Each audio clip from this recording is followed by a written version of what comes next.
দর্শক, 2026 ফিফা বিশ্বকাপের ফাইনালে স্পেন ও আর্জেন্টিনার সেই শ্বাসরুদ্ধকর এবং হৃদয় বিদারক ম্যাচের পর এবার বেরিয়ে আসছে হাড়হিম করা সব চাঞ্চল্যকর তথ্য, যা পুরো ফুটবল বিশ্বকে রীতিমতো স্তব্ধ করে দিয়েছে।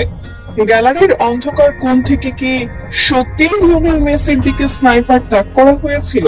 ম্যাচের দিন তার স্ত্রী আন্তোনেলা রোকোসো এবং পুরো পরিবারকে কি সত্যি কোনো গোপন কক্ষে জিম্মি করে রাখা হয়েছিল? কেন শিরোপা নির্ধারণী সেই মহা গুরুত্বপূর্ণ ফাইনালে চিরচেনা জাদুকরী মেসিকে এতটা অচেনা, ক্লান্ত আর চরম চিন্তিত লাগছিল? ফুটবল এমন একটি খেলা যেখানে একটি চামড়ার বলের সাথে জড়িয়ে থাকে কোটি কোটি মানুষের আবেগ, স্বপ্ন আর নিঃশর্ত বিশ্বাস।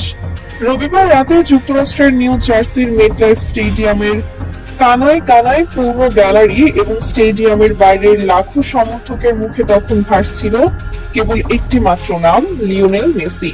নিজের ক্যারিয়ারের গোধূলি লগ্নে দাঁড়িয়ে আরো একটি বিশ্বকাপের ফাইনালে তিনি পুরো টুর্নামেন্ট জুড়ে একেবারে ক্ষুধার্ত বাঘের মতো লড়ে ফাইনালে উঠেছিল লিওনেল স্কালোনির অদম্য শিষ্যরা। ফাইনালের ইংল্যান্ডের বিপক্ষে 2-1 গোলের সেই ঐতিহাসিক জয়ে মেসির জাদুকরী পারফরমেন্স প্রমাণ করেছিল তিনি এই সোনালী ট্রফিটা কতটা মরিয়া হয়ে চান। কিন্তু ফাইনালের শেষ বাঁশি বাসার পর স্পেনের কাছে 1-0 ব্যবধানে সেই মর্মান্তিক হারের পর এমন কিছু ভয়ঙ্কর গুঞ্জন ছড়িয়ে পড়ে যা পুরো ফুটবল দুনিয়াকে আক্ষরিক অর্থেই কাঁপিয়ে দিয়েছে। ফাইনাল শেষ হওয়ার পরপরই সামাজিক যোগাযোগ মাধ্যমে, বিশেষ করে টিকটক ও এক্সে দাবানলের মতো ছড়িয়ে পড়ে কয়েকটি মারাত্মক এবং ভয়ঙ্কর দাবি। বিভিন্ন ছোট ছোট ভিডিও ক্লিপ শেয়ার করে দাবি করা হতে থাকে জাতীয় সঙ্গীত গাওয়ার সময় গ্যালারির ওপর থেকে মেসির বুকে নাকি লাল রঙের স্নাইপারের লেজার তাক করা ছিল। এমনকি তার পরিবারকে ভিআইপি বক্সের ভেতরের একটি গোপন কক্ষে আটকে রেখে তাকে ম্যাচ হারার জন্য সরাসরি ব্ল্যাকমেইল করা হয়েছিল। এই খবরগুলো মুহূর্তের মধ্যে ইন্টারনেটে ভাইরাল হয়ে যায় এবং কোটি কোটি আর্জেন্টাইন ভক্ত চরম আতঙ্ক ও ক্ষোভে ফেটে পড়েন। অনেকেই দাবি করতে থাকেন ভিআইপি বক্সে বসে থাকা আন্তর্জাতিক মাফিয়া বা বিলিয়ন ডলারের বেটিং সিন্ডিকেটের বড় কোনো চক্র স্পেনের জয় নিশ্চিত করার জন্য এই জঘন্য ফাঁদ পেতেছিল। তাদের দাবি, মেসি যদি সেদিন নিজের স্বাভাবিক খেলাটা খেলতেন এবং গোল করতেন তবে হয়তো তার পরিবারের উপর বড় কোনো হামলা হতে পারত। আর ঠিক এই কারণেই নাকি মেসি পুরো ম্যাচে নিজেকে গুটিয়ে রেখেছিলেন।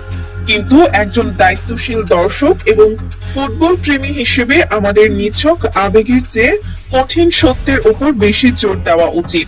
আন্তর্জাতিক কোন নিরাপত্তা সংস্থা, খোদ ফিফার সিকিউরিটি টিম বা নির্ভরযোগ্য কোন বৈশ্বিক সংবাদ মাধ্যম আজ পর্যন্ত এই স্নাইপার বা জিম্মি দাবির সপক্ষে সামান্যতম কোনো প্রমাণও দিতে পারেনি। বেশিরভাগ অভিজ্ঞ ক্রীড়া বিশ্লেষক এবং সাংবাদিকদের মতে এগুলো পুরোটাই আবেগ তাড়িত, ভক্তদের ছড়ানো অযাচাইকৃত গুজব। কিন্তু মানুষ কেন এত সহজে এই অবাস্তব গল্পগুলো বিশ্বাস করছে? এর পেছনের কারণটা অত্যন্ত গভীর মানসিক। পুরো টুর্নামেন্টে যে দলটা আক্ষরিক অর্থেই অপ্রতিরোধ্য ছিল, যারা প্রতিটি ম্যাচ রক্ত দিয়ে জিতেছে, তারা হঠাৎ ফাইনালে এসে এমন ভাবে খেই হারিয়ে ফেলবে, এটা কোটি কোটি ভক্তের মন কোনোভাবেই মানতে পারেনি। মানুষ এত বড় হারের বিশাল কষ্টকে সামাল দিতে এবং সান্ত্বনা খুঁজতে গিয়ে অচেতন ভাবেই এমন কাল্পনিক ষড়যন্ত্র তত্ত্বের আশ্রয় নিচ্ছে। স্পেনের বিপক্ষে মাঠে নামার আগে ড্রেসিং রুমে ঠিক কি ঘটেছিল তা নিয়ে এখনো বিশাল ধোঁয়াশা রয়েছে। তবে সবচেয়ে বড়, নিষ্ঠুর এবং বুক ফাটা সত্যটি লুকিয়েছিল স্বয়ং লিওনেল মেসির ব্যক্তিগত জীবনে, যা নিয়ে মূলধারার মিডিয়াগুলো খুব একটা কথা বলেনি। জানা গেছে টুর্নামেন্ট চলাকালীন মেসির বাবা হোর্হে মেসি আর্জেন্টিনায় অত্যন্ত গুরুতর অসুস্থ অবস্থায় হাসপাতালে ছিলেন ভর্তি।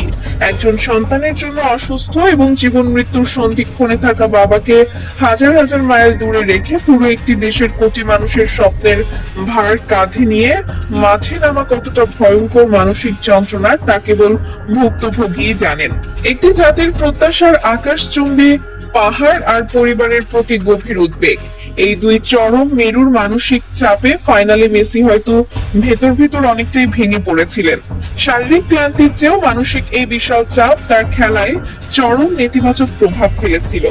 আমরা দেখেছি সেদিন মেসির পায়ে বল গেলেও সেই চেনা তীক্ষ্ণতা, সেই চোখের পলকে ডিফেন্স চিরে ফেলার ড্রিবলিং যেন এক মুহূর্তের জন্য বারবার থমকে যাচ্ছিল। মনে হচ্ছিল তার পা দুটো যেন অদৃশ্য কোনো শেকলে বাঁধা। আর স্প্যানিশ তরুণ দলটি যারা ট্যাকটিক্যালি দুর্দান্ত ফর্মে ছিল এবং শারীরিকভাবে অনেক বেশি সতেজ ছিল, তারা ঠিক সেই সুযোগটি কাজে লাগিয়ে অতিরিক্ত সময়ের একমাত্র গোলে মহামূল্যবান জয়টি ছিনিয়ে নেয়। স্নাইপার বা জিম্মি তত্ত্ব সম্পূর্ণ গুজব হলেও ফাইনালের দিন মেসির উপর যে এক অদৃশ্য পাহাড় সম চাপ ছিল তা কিন্তু বিন্দু মাত্র মিথ্যা নয়।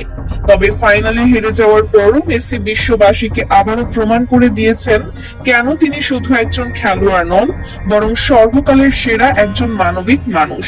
ফুটবল শুধু জয় পরাজয়ের নিষ্ঠুর হিসাব নয়, এটি মানবতারও এক বিশাল মঞ্চ।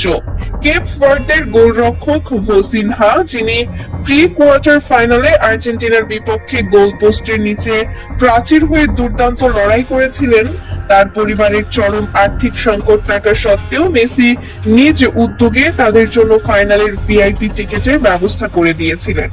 নিজের চরম চাপের মুহূর্তে যখন নিজের ক্যারিয়ারের সবচেয়ে বড় ম্যাচের প্রস্তুতি নিচ্ছেন, ঠিক সেই সময়েও অন্য একজন অচেনা ফুটবলারের পরিবারের কথা ভাবার মতো এমন বিশাল এবং উদার হৃদয় কেবল লিওনেল মেসিরই থাকতে পারে। এছাড়া গ্যালারিতে থাকা হাজার হাজার সাধারণ ভক্ত যারা নিজেদের বাড়ি গাড়ি বা সর্বস্ব বিক্রি করে শুধু তাকে এক নজর দেখার জন্য, তার হাতে ট্রফি ওটা দেখার জন্য আর্জেন্টিনায় থেকে আমেরিকায় পাড়ি জমিয়েছিল, তাদের প্রতি মেসির অসীম কৃতজ্ঞতা সেদিন ম্যাচ শেষে নীরব কান্নায় রূপ নিয়েছিল। মেসি জানতেন এই হার শুধু তার একার হার নয়, এটি ওই লাখো খেটে খাওয়া মানুষের স্বপ্নভঙ্গের হার। হয়তো মিডনাইট স্টেডিয়ামের সেই অভিশপ্ত রাতে কোনো স্নাইপার ছিল না, হয়তো কোনো মাফিয়া জিম্মি নাটকও ঘটেনি, কিন্তু একটা মানুষের চরম ক্লান্ত চোখ, অসুস্থ বাবার জন্য বুক ফাটা দুশ্চিন্তা আর ড্রেসিং রুমের গুমোট থমথমে আবহাওয়া, সব মিলিয়ে স্পেনের কাছে ওই হার ছিল ফুটবল ইতিহাসের অন্যতম এক বিশাল ট্র্যাজেডি। ট্রফি হয়তো হাতছাড়া হয়েছে, কিন্তু কোটি কোটি ভক্তের হৃদয়ে মেসি যে ভালোবাসার অমর আসনে বসে আছেন তা পৃথিবীর কোনো পরাজয় কখনো টলাতে পারবে না। যারা আবেগাপ্লুত হয়ে বলেন মেসি শুধু একজন ফুটবলার নন, তিনি আমাদের বেঁচে থাকার আবেগের আরেক নাম, তাদের এই নিঃস্বার্থ ভালোবাসাই আসলে লিওনেল মেসির ক্যারিয়ারের আসল বিশ্বকাপ। এই বিতর্কের শেষ হয়তো এখানেই শেষ নয়, হয়তো ভবিষ্যতেও ড্রেসিং রুমের আরো অনেক অজানা তথ্য বেরিয়ে আসবে, কিন্তু দিন শেষে পৃথিবীর বুকে মানুষের মনে একটা নামই স্বর্ণাক্ষরে খোদাই করা থাকবে, আর তা হলো লিওনেল আন্দ্রেস মেসি। দর্শক, এত কিছু শোনার পর আপনাদের কি মনে হয়? ফাইনালে কি সত্যি এমন কোনো অদৃশ্য চাপ, বেটিং মাফিয়া বা রাজনৈতিক ষড়যন্ত্র ছিল যা মেসিদের স্বাভাবিক খেলাকে বাধাগ্রস্ত করেছিল, নাকি স্পেনের দুর্দান্ত পারফরমেন্স ও নিখুঁত ট্যাকটিক্সের কাছেই সেদিন হেরেছিল আর্জেন্টিনা? আপনাদের অত্যন্ত সুচিন্তিত, আবেগপূর্ণ ও বিশ্লেষণমূলক মতামতটি অবশ্যই নিচে কমেন্ট বক্সে লিখে জানাবেন। ভিডিওটি ভালো লাগলে এবং এই তথ্যগুলো আপনার হৃদয়কে ছুঁয়ে গেলে একটি লাইক দিন। ভিডিওটি আপনার বন্ধুদের সাথে প্রচুর পরিমাণে শেয়ার করুন এবং বিশ্ব ফুটবলের এমন অজানা চাঞ্চল্যকর সব রহস্য সবার আগে জানতে আমাদের চ্যানেলটি সাবস্ক্রাইব করে বেল আইকনে ক্লিক করে পাশেই থাকুন।